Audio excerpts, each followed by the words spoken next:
And to begin with tonight, it was another opportunity for President Bola Tinubu to make his presence felt in his home state as he joined the congregation at the Lagos Central Mosque. State House correspondent Musbah Dan Wahab reports that residents and traders received the president with ardent cheers.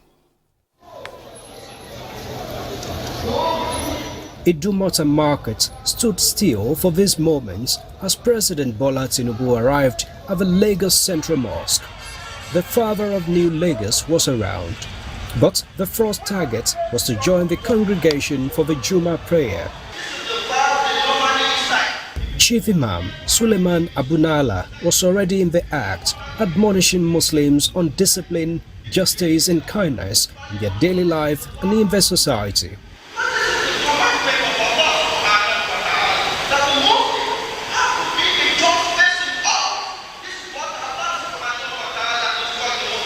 And then, for what the nation is yearning for, the Chief Imam prayed God for wisdom, good health and strength for the president to lead the country to greater heights.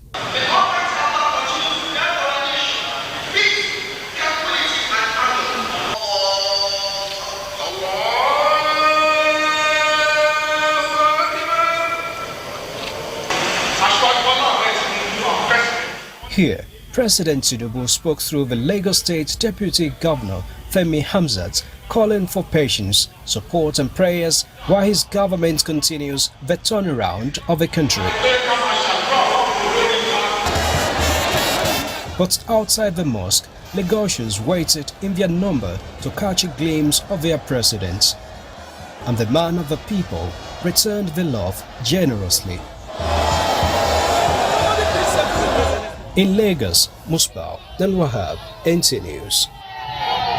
And in Mexico, President Andres Manuel Lopez Obrador says visiting U.S. officials had agreed to keep legal border crossings open following discussions aimed at addressing surging migration. Francis Udojo reports that Lopez Obrador met with Secretary of State Anthony Blinken and other top U.S. officials, including Secretary of Homeland Security Alejandro Mayorkas, for discussion on the matter. More and more movements on the border, on the bridges, reason why Mexico and USA they are careful so that the crossings are not closed. Mexican President Andres Lopez Obrador added that the crossings for the railway and border bridges are already being opened to normalize the situation. Highlighting the strong trade ties between the two countries, Lopez said they had agreed to hold regular meetings to address the increasing migration, which has become a major concern for U.S. President Joe Biden as he enters an election year. Earlier this month, overwhelmed American authorities closed two rail bridge crossings on the Mexico-U.S. border in Texas for several days to try and limit illegal entries on freight trains. U.S. border police have in recent weeks reported approximately 10,000 crossings by migrants every day, many of them fleeing poverty and violence in Central America. There has also been a rise in migrants traveling through Mexico from Haiti and Venezuela. In a joint statement by the White House on Thursday, the United States and Mexico reaffirmed their existing commitments towards fostering an orderly, humane, and regular migration. Francis Dojo, NT News. In Chad, the Supreme Court has validated the results of the referendum for a new constitution organized by the junta that has been in power for the past 2.5 years. Francis Udojo again reports that the validation is a key step intended to pave way for elections in the country at the end of 2024.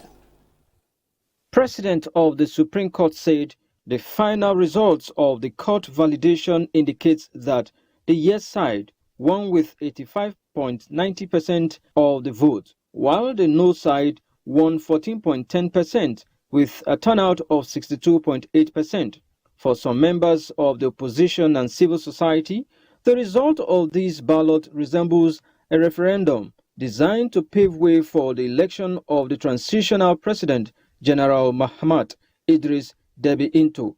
The Supreme Court, however, rejected an appeal by the Bloc Federal, an opposition coalition which had called for the results to be annulled on the grounds of several irregularities in the voting process.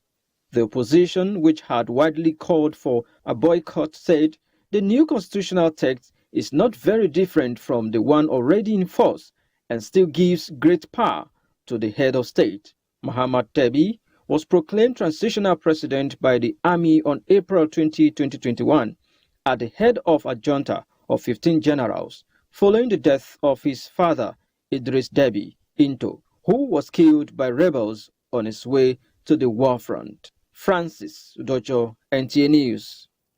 From Chad, now we take you to Zambia, where authorities have announced the stepping up of health campaigns to combat cholera, which has been on the rise since October, claiming nearly 100 lives this year.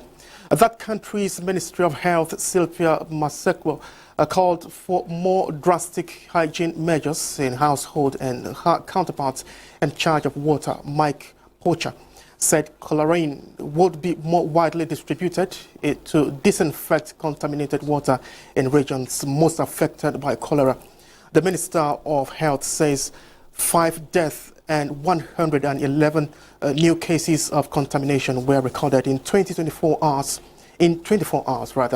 due to heavy rainfall, which accelerated the transmission of the bacterial disease through infected water and food. According to the National Institute of Public Health, there have been 93 deaths this year from this acute diarrhea infection. Zimbabwe, Zambia's neighbor, also affected by cholera, has declared a state of emergency. The World Health Organization, WHO, says more than 250 deaths have been recorded since February. The WHO has expressed concerns over the growing number of cholera cases worldwide in recent years, with Africa being the worst hit.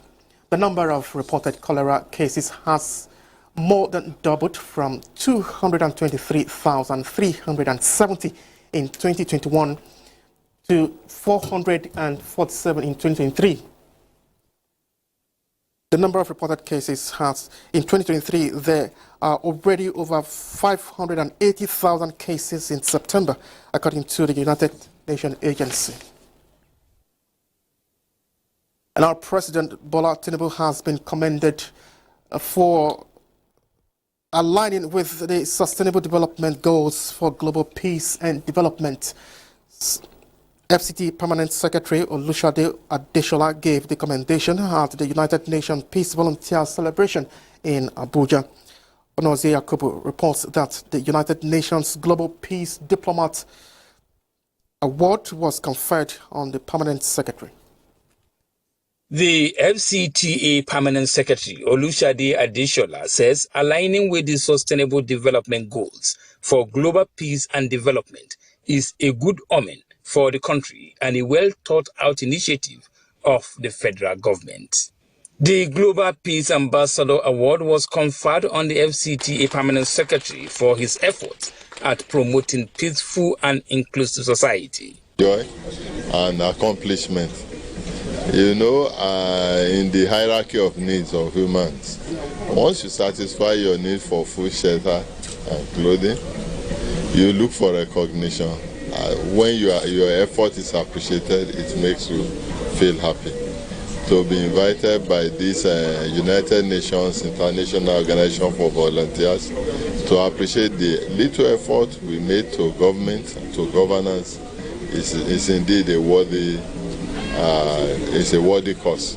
Now that the FCTA Permanent Secretary has been inducted into the Hall of Fame of Volunteers, organizers say the honors now lies on the Permanent Secretary to be more engaged in volunteering works geared towards promoting a better society. Onozie Yakubu, NTA News. It is December to remember for the people of Oko in Orumba North local government area of Anambra State, as President Tinubu support team distributed food palliatives in the area. Chinyere Fese Okoye reports. The distribution of the food and cash palliatives to executives of All Progressives Congress (APC) in Oko, Orumba North local government area of Anambra State came on the heels of President Tinubu's resolve to reduce economic hardship on Nigerians. We are very happy. It will enable us to support the party more, and even the boot-to-boot campaign team, we will give them full support. So I thank the man that gave these things to us. My prayer is for God to, be with him, enlarge him on whatever may be his heart desire. I am happy. At least the party has remembered that there are people working for the party. It's a good step in the right direction. Those were the testimonies of the visibly elated beneficiaries of palliatives courtesy of both with Bola Tinubu's support team. The state coordinator of the organizing team speaks more on its sustainability. What we're doing today and what we're doing in other parts of Nigeria is to help Mr. President achieve his goal by taking Nigerians out of poverty. This will go a very long way to ameliorate the economic hardship and cushion shown by the removal of the fuel subsidy. And in another way, it's going to help Mr. President. We'll thank them so much. The speakers appealed to other well-meaning Nigerians and groups to contribute their quota towards making Nigeria better, since government cannot do it all alone. Inoko, Chinyere Fesi Okoye, NTA News. Governor Caleb Mutfwang has made a strong appeal to all northern leaders at all levels to sort out their differences, drop all forms of sentiments and come to table in the spirit of unity and togetherness to rediscover the North and advance the cause of its people. He made the plea while receiving the Northern Senators Forum in Jos. Grace Akwe-Gotip reports. The Northern Senators, led by their leader, Senator Abdul Nengi, says they are in the state to commiserate with the government and Plateau people over the Christmas Eve attacks. The senator called for a thorough investigation into the remote and immediate cause of the attacks. We must drop our sentiments attached to ourselves, whether ethnic or religion, and deal decisively with those who are causing this crisis. Governor Mutfwang, who described the visit as comforting and encouraging, says he has vowed that these acts will not continue in his time, as he assures the people that he is eager and determined to take Plateau State out of the woods and begin to chart the way of progress and development. Where do we go from here? What future do we want to bequeath to those coming behind us? The governor, who thanked President Bola Ahmed Tinubu for the prompt response, says it is time to unveil the curtain and unmask those behind this type of attacks, noting that the Senate remains the most cardinal institution that can constantly demand for answers to why innocent citizens are killed daily without any arrest of those behind it. He assures the visitors that he will remain committed to building bridges among different faiths, as he urged the lawmakers to consider the state in the budget to resettle those displaced. In Jos, Grace Akwe-Gotip, NTA News. Now, ahead of the Armed Forces Remembrance Day, Governor Diri has called on government at all levels, corporate organizations and well-meaning Nigerians to always support legionnaires and families of fallen heroes. The governor made the call at the launching of the 2024 Armed Forces Remembrance Day Emblem Appeal Fund with a donation of 10 million naira to the State Council of Nigerian Legion. Fred Owefie reports. The annual Emblem Appeal Fund launch is a symbol of remembrance and beacon of hope for legionnaires and families of fallen heroes.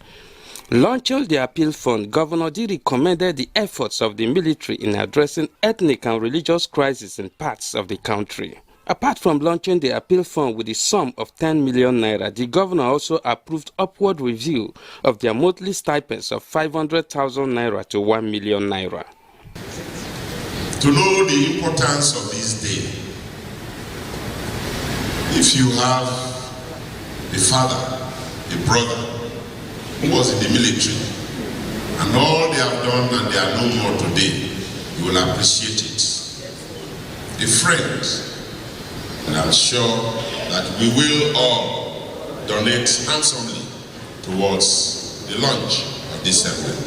Bayelsa State Chairman of Nigerian Legion, Elder Ogele Okuboke Keme Okus, appreciated Governor Diri for his consistent support to legionnaires and families of fallen heroes in the state, with a passionate appeal for more support among other requests. It is our earnest desire that the Lord Almighty God will give you the financial strength to redeem all your pledge to date. Present at the launching were members of the State House of Assembly, State Executive Council, the Judiciary, among others. Fred Uwifie, NTA News. And this is the news on NTA International. We are streaming live on Vision TV 24/7 on other social media platforms are displayed on your screen. We will take a quick break now. More reports ahead. Stay with us. Thank you for staying with us. Katsina State Government has inaugurated the first phase of dry season agricultural empowerment program for more than 2,000 farmers. This is part of efforts to revive agricultural production for enhanced food security in the state. Governor Diko Umar Rada performed the official inauguration at the Gwai irrigation site in Funtua local government area of the state. Awal Halil reports. The initiative is designed to empower 2,040 farmers across the 34 local government areas of the state with complementary dry season inputs. The farmers are to be supported with improved seeds, fertilizer, pesticides and insecticides, amongst other implements. Governor Dukorada says the move is part of his administration's resolve to agricultural sector as he identifies farming pivotal for economic growth. The governor emphasizes the potentials of the agricultural program towards alleviating poverty and employment generation. This program is one of the many that will be implemented by our administration as more initiatives will come in the near future, inshallah. In ensuring proper farming practices, the governor directed the deployment of extension officers to guide farmers for optimal results. The first phase of the program will empower 60 farmers from each of the local government areas of the state. In Katsina, Awal Haliru, NTA News. And in Borno State, the government has set up a committee to review all books used in both public and private schools to ensure conformity with moral, cultural and religious values of the society. Tina Toro has details. Ensuring that Borno State educational system is not infiltrated with adulterated books inimical to the developmental growth of young children prompted the Commissioner for Education, Science, Technology and Innovation, Lawan Abawakilbi, to set up a 9-man committee comprising experienced teachers and school administrators to review and recommend textbooks to be used in nursery as well as 9 years basic and post-basic levels in Borno State. After 2 months of rigorous work, the committee finally presented its report. The Commissioner, Lawan Abawakilbe, who commended the committee for a job well done, insists that only textbooks recommended by the committee will be used by both public and private schools. I've reviewed every book that is listed in this, and I'm sure they have done a thorough job, and any book that is going to be in use in our schools will no longer have harmful contents. Members of the committee admit that though the task was a tedious one, it is worth every effort put into it. Selected the best one that can be good for the culture, norm, and of the society of Borno. We try to make sure that things that has to do with religion and is not in compliance with our norms are all expunged. The book review committee's mandate in ensuring sound teachings that respect cultural and religious values for the holistic development of school children in Borno was successfully carried out. In Maiduguri, Tina Turu, NTA News. Now to women politics. The women wing of the Ruling All Progressive Congress APC has affirmed commitment to rally support for the federal government to help female politicians achieve their aspirations at local, states and national levels. At an event to mark the 100 days in office of the national women leader of the party, Dr. Mary Alile, the women commended Nigeria's First Lady Oluremi Tinubu for firm defense of the women in ensuring that more female members get appointment into the federal positions. While unveiling a magazine which documents activities of the woman leader since assumption of office. The APC leader expressed confidence in the leadership style of Dr. Alili, commended her for following the steps of Nigerian First Lady. When it comes to the girl child, just like we've heard our national woman leaders say, it's about being very intentional, about creating opportunities and a value chain for them through our own example as leaders of light.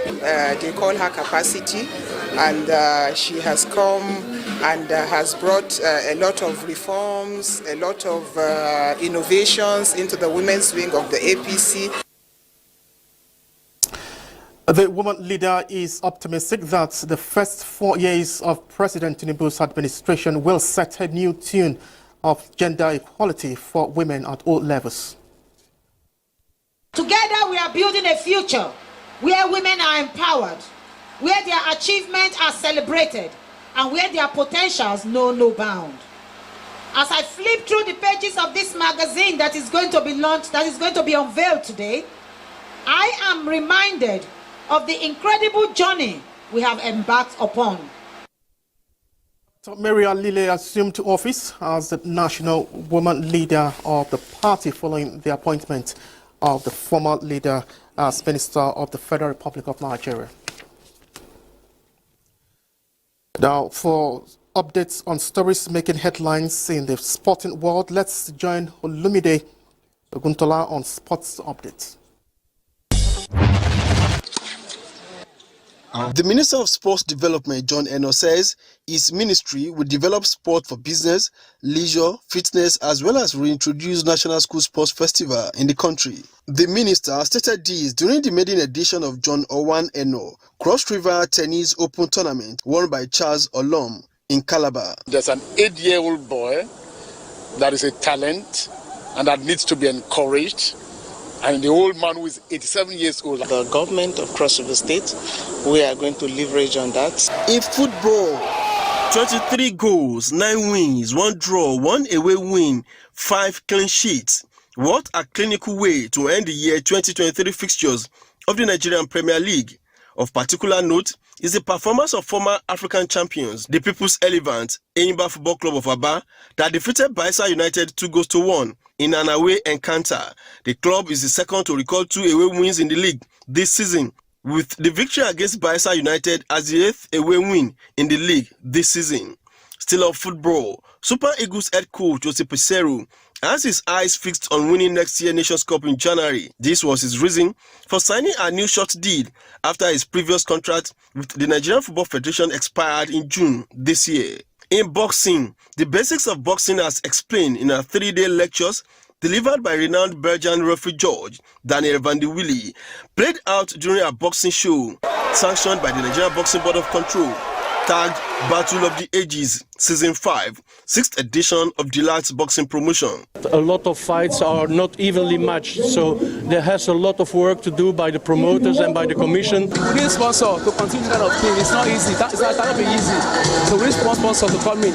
Some results of outstanding bouts of the night include the majority draw between Olanrewaju Segun and Idowu Rashid, the technical knockout victory of Cynthia Ogunsemilori at the expense of Opeyemi Akindele, among others.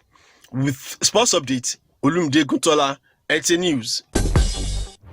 Now, the Nigerian Meteorological Agency has predicted dust haze nationwide. NIMET's weather outlook released on Friday in Abuja predicted the prevalence of dust haze across various regions of the country. The agency attributed this to a high concentration of dust in the atmosphere. It added that horizontal visibilities will range between 2 kilometers and 5 kilometers in most areas. Few locations within northern regions may, however, encounter poorer visibility. NIMET advised individuals to be mindful of the weather conditions and take necessary precautions to mitigate any potential health risk associated with the prevailing haze. And up next is our weather forecast.